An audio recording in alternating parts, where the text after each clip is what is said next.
ধন্যবাদ। আমাদের প্রত্যাশা নির্বাচনের আগে যা ছিল এখনো ঠিক তাই রয়েছে।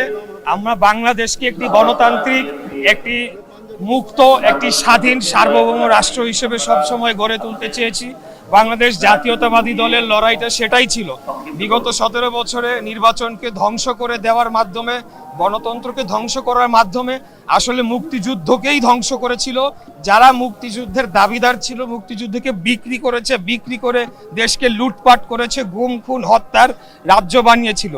কিন্তু আজকে একটি নির্বাচনের মাধ্যমে স্বাধীন বাংলাদেশের একটি গণতান্ত্রিক রাষ্ট্র ব্যবস্থায় আমরা ফিরে গিয়েছি, একটি নির্বাচিত সরকার আমরা পেয়েছি।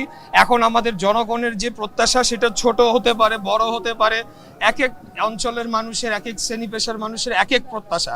তো মুক্তিযুদ্ধের চেতনাটাই ছিল এবং ভাষা আন্দোলনের থেকেই কিন্তু মুক্তিযুদ্ধের সূচনাটাই শুরু হয়েছিল, যে সকল দল ধর্ম বর্ণ নির্বিশেষে পাহাড়ি সমতল সকলে আমরা সমান নাগরিক অধিকার ভোগ করব, দেশটা একটি ইন্ডিপেন্ডেন্ট স্বাধীন সার্বভৌম রাষ্ট্র হবে, সেই লক্ষ্যে আমরা কাজ করে যাব।